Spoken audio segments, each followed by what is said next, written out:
temanya ya tentang PHK. Karena kemarin kan teman-teman udah ngikutin postingan influence dan udah belajar banyak nih tentang PHK yang terjadi karena pandemi COVID-19 ini. Jadi ini merupakan fenomena global ya, Mbak Joyce ya. Bukan lagi fenomena yang terjadi hanya di Indonesia, tapi juga di seluruh penjuru dunia. Nah, kali ini kita kedatangan bintang tamu. Saya perkenalkan, namanya Mbak Joyce Pauline. Beliau adalah HR strategis yang sudah sangat berpengalaman di bidang sumber daya manusia, dan beliau bakal mengupas lebih tuntas lagi mengenai fenomena PHK yang terjadi akibat pandemi COVID-19 ini. Mbak Joyce mungkin bisa kenalan sebentar dengan influence. Mbak Joyce ini siapa, latar belakang pendidikannya apa, sekarang lagi ngerjain apa, biar teman-teman juga tahu. Ya, terima kasih Intan dan teman-teman influence ya, diundang lagi untuk ikut di acara bincang-bincang influence. Ya, saya Joyce Pauline, sehari-harinya saya HR di Multinational Company. Saya berlatar belakang psikologi, lalu masternya dari Business Administration. Sehari-harinya yang ditangani belakangan ini sangat erat hubungannya dengan situasi pandemi saat ini. Jadi bagaimana tetap memastikan produktivitas karyawan, sementara banyak efisiensi yang dilakukan dari sisi bisnis, karena memang mesti diakui hampir semua terimbas ya. Hanya industri tertentu saja yang terkait dengan teknologi yang sepertinya masih bisa survive di pandemi global ini. Itu sedikit soal saya. Kita bisa ngobrol lebih banyak tentang tema yang dilemparkan sekarang. Oke, Mbak Joyce Pauline, terima kasih banyak ya.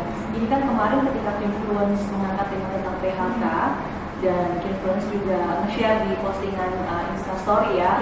Apakah teman-teman pernah mengalami atau pernah mengalami situasi lah PHK seperti ini? Ternyata banyak banget responsnya, dan mereka bilang ada yang pendapatannya itu berkurang sampai 50%. Kemudian ada juga yang dia dipaksa untuk mengambil cuti panjang tanpa dibayar. Jadi perusahaan kayak ya udah cuti aja, tapi kita nggak bisa bayar, dan itu cutinya sampai kapan itu nggak tahu. Kemudian juga kasihan yang kepala keluarganya dipotong, istrinya harus, yang biasanya istrinya hanya jadi ibu rumah tangga misalnya ya di rumah, sekarang juga harus turun membantu perekonomian keluarga. Nah, Mbak, dari kacamata perusahaan nih, sebenarnya PHK ini merupakan opsi strategis yang harus diambil perusahaan. Nggak ada opsi lain ya selain melakukan PHK ke karyawan-karyawan. Ya, yang bisa dijadikan contoh perusahaan tempat saya bekerja mungkin ya. Kami tidak melakukan PHK, tapi efisiensi yang dilakukan signifikan. Sebagai contoh, HR itu kan salah satu karakternya bagaimana bisa mengayomi karyawan adalah dengan mengembangkan mereka. Nah, ini semua alokasi anggaran untuk pengembangan karyawan dinolkan. Ya, jadi kalaupun mau mengadakan training ya kita fasilitasi secara internal, fasilitatornya internal, tidak ada, bahkan untuk sekedar snack aja nggak ada.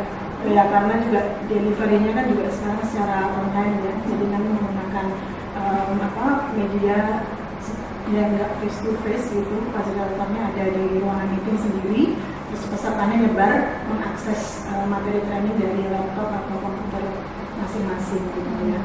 Sedangkan kalau melihat fenomena dari perusahaan lain yang pada akhirnya harus mengambil keputusan PHK ini, betul itu adalah keputusan paling akhir. Cuman memang harus melihat ini dari sisi pengusahanya sendiri ya, yang muter otak entah sampai nggak tidur berhari-hari barangkali ya, sampai pada akhirnya memutuskan untuk PHK ini. Karena memang datangnya pandemi ini kan seperti disaster ya, ini lebih mirip bencana ya. Kalau krisis ekonomi yang sudah pernah terjadi di tahun 98 waktu itu tuh tanda-tandanya itu sudah mulai kelihatan gitu. Jadi ancang-ancangnya walaupun sampai akhirnya ke opsi PHK itu sudah bisa lebih diprediksi. Sedangkan kalau ini kan mendadak gitu, dan ya kita bisa lihat bagaimana respon dari secara internasional sendiri, responnya di Indonesia sendiri seperti apa gitu. Jadi ini memang sangat mendadak. Keputusan kemudian mesti semua di rumah itu kan mengejutkan banyak pihak gitu. Yang awalnya pendapatannya bisa setiap hari ada, ini tahu-tahu mesti tutup gitu, itu kan mengejutkan. Jadi bagaimana caranya orang menghadapi bencana gitu. Sebenarnya lebih ke sana. Makanya kalau dari sisi perusahaan memang ini si paling akhir dan keputusan yang paling tidak populer yang pernah diambil di masa seperti ini. Berarti kalau misalnya sebuah perusahaan itu akhirnya mengeluarkan kebijakan untuk mem-PHK karyawannya, Iya. itu berarti sudah kayak the last resort ya. Udah kita nggak punya opsi lain nih, maaf. Jadi kita harus mem-PHK teman-teman semuanya. Iya, benar. Ada yang ya macam-macam ya, Intan, yang dilakukan.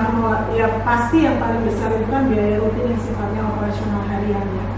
Kantor pindah, jadi sewa nggak diperpanjang, minta relaksasi nilai pinjaman dari landlordnya seperti itu, terus memindahkan kantor ke rumah gitu, itu kan memotong biaya operasional yang baik besar sekali. Dan terakhir memang karyawan kalau memaksa untuk cuti terus mengurangi beberapa benefit, terutama benefit yang terhubung dengan transportation ya, car allowance, transportation allowance itu opsi moderat yang bisa diambil. Yang penting nggak PHK. Tapi kalau itu pun ternyata tidak bisa membuat bisnis survive gitu, ya udah akhirnya Harus PHK. Akhirnya mau nggak mau memang harus PHK.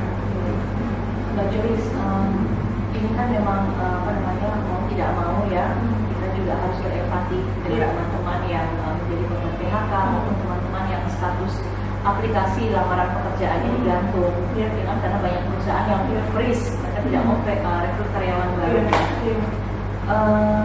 Untuk bertahan dengan kondisi seperti ini, kira-kira skills apa sih atau apa yang ini harus dibutuhkan oleh teman-teman? Harus mulai dari mana nih untuk teman-teman yang korban PHK dan juga teman-teman mungkin yang ingin mencari pekerjaan baru, apa yang sebaiknya mereka lakukan, Kak? Ya Intan, ini dengan segala empati ya kepada teman-teman dalam profesi sebagai apapun yang terdampak PHK ini, karena ya yang utama kan kalau urusannya sama PHK, yang biasanya punya aktivitas rutin pagi bangun berangkat ke kantor itu sudah hilang. Itu kalau dianalogikan mungkin perasaan yang muncul kayak patah hati gitu ya. Oh ya, mencelos banget rasanya gitu ya. Ada rutinitas yang hilang. Cuman yang membedakan ini sifatnya akan lebih terasa karena ya hubungannya sama yang paling mendasar ya, makan dan mau makan apa gitu. Kalau membiarkan mencelosnya tadi berlama-lama, jadi memang mesti segera gerak. Nah, bagaimana geraknya? Yaitu setiap orang kondisinya akan sangat variatif, jadi akan sangat bijak kalau sudah mulai bisa tenang, dirinya sudah mulai bisa tenang dan tahu bahwa keputusan rasional segera harus diambil, itu yang melakukan semacam self assessment ya. Satu, apakah memang PHK kan juga ada berbagai macam variasi. Ada yang memang benar-benar PHK dengan memberikan pesangon sesuai undang-undang ketenagakerjaan yang berlaku. Ada juga yang mau memberikan pesangon tapi dicicil, atau di PHK ini istilahnya dirumahkan dulu, tapi pada saat nanti bisnis sudah mulai bangkit, mereka akan dipanggil lagi, ada janji semacam itu. Jadi variasi pemutusan hubungan kerjanya ini sangat banyak di masa sekarang ya, sangat macam-macam jenisnya. Nah ini setiap orang mesti melakukan self assessment jenis PHK seperti apa yang dia alami gitu. Nah kalau dari situ saya ambil contoh ya, PHK-nya memang murni dia setelah sekian tahun bekerja, perusahaan juga punya tanggung jawab secara sebagai warga negara yang baik, akhirnya memberikan pesangon. Nah, pesangon ini mau diapakan? Gitu. Otomatis mengubah sesaat mental karyawan kemudian mendadak jadi entrepreneur juga tidak gampang. Juga tidak gampang. Nah, yang mesti dilakukan ya mesti mengamati usaha apa yang bisa dikembangkan di masa pandemi ini. Gitu ya. Semakin tajam pengamatannya, maka semakin bisa jeli menangkap peluang di situasi semacam ini. Memang yang paling banyak berkembang sekarang, orang karena dilarang keluar akhirnya memang jadi takut keluar. Sekedar pesan makanan lewat aplikasi itu pun banyak yang tidak mau berinteraksi langsung dengan pengemudi ojek online-nya, gitu kan, dicantolin aja di pagar, ditipin aja di security semacam itu. Artinya bisnis makanan bisa jadi salah satu pilihan, gitu. Bisa jadi salah satu pilihan untuk dipertimbangkan. Dan bagaimana caranya supaya bisnis makanannya ini tidak bergulir karena karena punya teman kita pesan ke dia lah gitu, itu kan karena belas kasihan berarti ya. Tapi bagaimana caranya bisnis makanan yang akhirnya diambil untuk survive menggunakan dana dari bersama PHK tadi itu bisa lebih sustain gitu ya, artinya makanannya sendiri yang seperti apa gitu. Sekarang orang lagi lebih disiplin untuk gaya hidup sehat, yang mungkin mengembangkan makanan-makanan yang sehat gitu, jus gitu. Jadi menangkap peluang di mana orang yang masih bekerja itu merasa kerepotan untuk melakukan aktivitas itu. Bikin jus itu kan sebuah effort, mencampur-campur buah ini dan itu mungkin bisa dipertimbangkan. Jamu sekarang juga lagi banyak kan orang yang pindah haluan gitu terus langsung bikin jamu gitu. Dia memproduksi jamu, itu contoh. Terus yang lain laundry, yang masih sibuk bekerja itu udah nggak sempat lagi untuk cuci baju sendiri gitu ya. Dan bisnis makanan, terus laundry, intinya cari peluang-peluang yang dimana orang yang masih sibuk pada kerepotan untuk melakukannya, kita tangkap itu sebagai kesempatan, itu bisa. Itu kalau untuk yang sudah yang masih bisa menerima paket PHK secara utuh. Tapi kalau yang tidak, terus bagaimana? Memang kalau sudah diberikan gitu, ada pesangon, hampa itu kan betul, dan hampir semua perusahaan lagi freeze ya untuk rekrut orang baru ya. Walaupun akhirnya diproses, diseleksi, yaitu untuk database aja. Suatu saat bisnis membaik baru akan dipanggil lagi gitu. Nah, masuk ke assessment yang kedua gitu. Dia punya skill apa yang bisa dikembangkan tanpa harus mengeluarkan banyak biaya gitu. Nah, di sini memang yang bermain pada akhirnya jaringan ya, network ya. Kalau punya teman yang ya seperti influence seperti ini gitu ya, yang memang usahanya itu di bidang pengembangan, konsultasi gitu, dia bisa nempel di situ sebagai asosiatnya untuk survive sementara. Kalau dia punya soft skill, memang yang akan berkontribusi untuk usaha soft skill development seperti influence ini. Gitu. Itu yang kedua. Terus kemudian yang ketiga adalah ya kalau sambil kerja dulunya juga sudah nyicil bisnis online, itu mungkin lebih mudah, lebih fokus lagi gitu. Dan sekarang eranya nggak mengembangkan online bisnis sendiri, tapi berkolaborasi. Bagaimana caranya beberapa online shop ini bisa bergabung, akhirnya terbentuk yang namanya ekosistem gitu kan. Gitu. Jadi kalau misalnya perlu makanan sehat, tinggal masuk ke satu kanal lah gitu ya. Terus sudah banyak ya sekarang platform sudah ada yang semacam itu kan gitu. Jadi pembayarannya sendiri juga punya tersendiri gitu untuk bisnis sendiri. Terus kemudian disitunya kalau dia butuh makanan sudah ada tinggal klik gitu. Terus kalau dia butuh jasa ya seperti kita tahu layanan yang waktu itu untuk masak dan membersihkan rumah kan juga sebentar lagi sudah akan discontinued gitu ya. Dia bisa mengambil peluang dari situ juga. Intinya saat ini bagaimana caranya untuk survive, karena urusannya sudah yang kalau melihat ke piramida Maslow ini hubungannya paling bawah ya, kebutuhan fisiologis ya. Kalau nggak salah ada 7 ya piramida Maslow. Oh, ada 5 ya. Saya bukan anak psikologi. Iya. Paling bawah kan fisiologis ya. Makan, tahu apa itu piramida Maslow? Piramida Maslow ini nih fenomena PHK menyentuh hampir semua lapisan piramida dan ya fisiologis yang paling dasar lah ya. Kebutuhan makan, kebutuhan minum, kebutuhan punya rumah gitu kan. Terus kemudian yang kedua itu safety gitu. Orang merasa safe ketika dia terkoneksi dengan satu institusi perusahaan yang tempat dia bekerja dulu.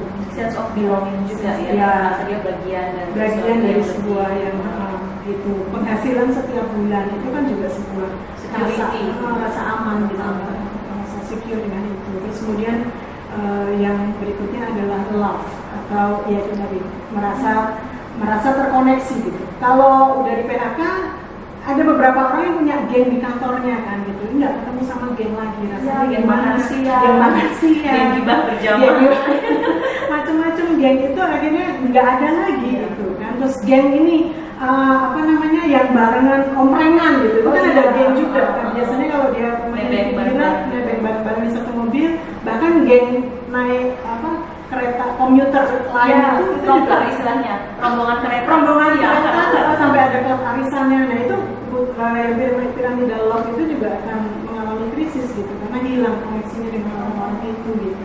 Terus kemudian self esteem otomatis ya. Jadi kalau dia punya pekerjaan itu sebuah penghargaan, dia merasa dihargai, prestasi yang dia kontribusikan di sana membuat dia merasa dihargai gitu kan.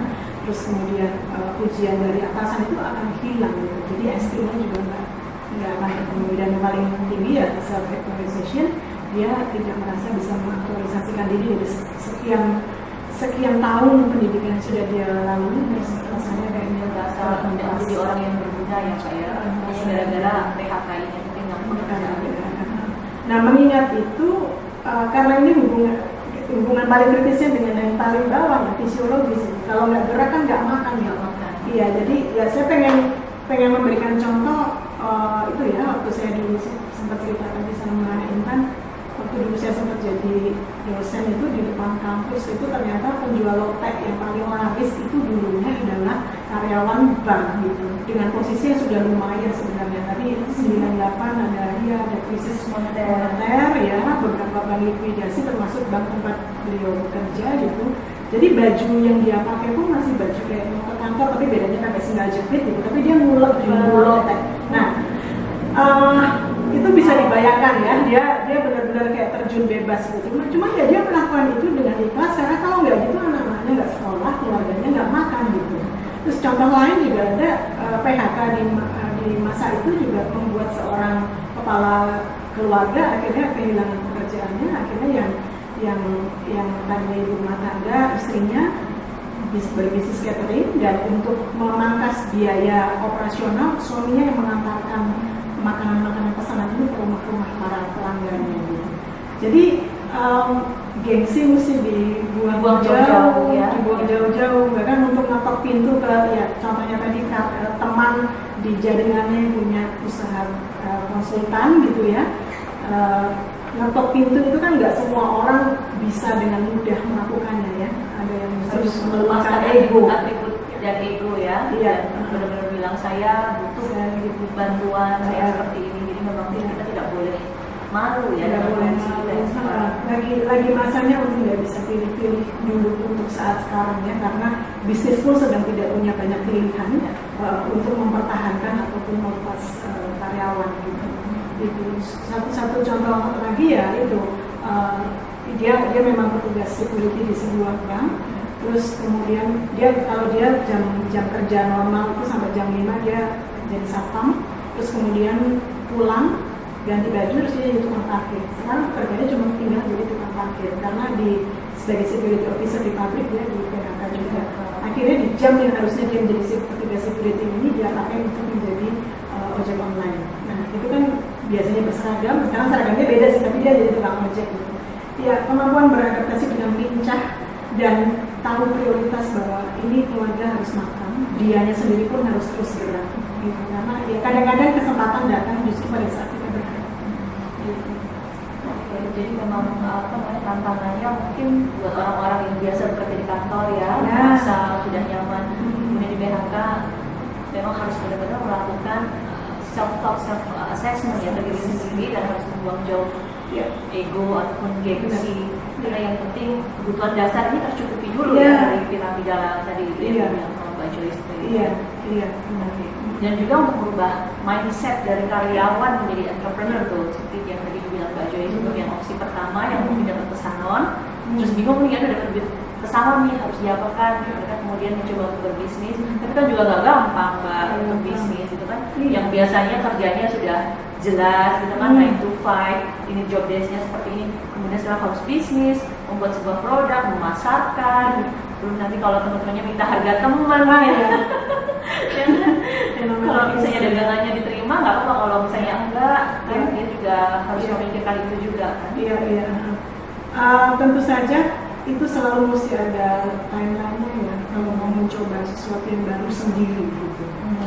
Jadi balik lagi tadi soal self assessment tadi ya Intan. Kalau memang dia ngerasa sangat canggung, sangat bingung kalau mau mulai semuanya sendiri, membuat produk, membangun brand yang semua perlu waktu. Memang kadang-kadang gambling ya.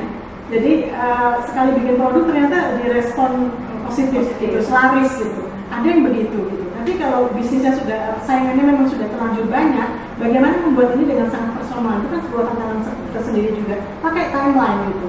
Bisa jadi dalam bulan pertama nggak berhasil, mesti segera ganti lagi apa gitu. Mungkin harus ada target dan itu dibuat pendek-pendek gitu. Karena kan ya sumber daya yang dimiliki juga terbatas, terutama secara finansial, secara kapital. Gitu.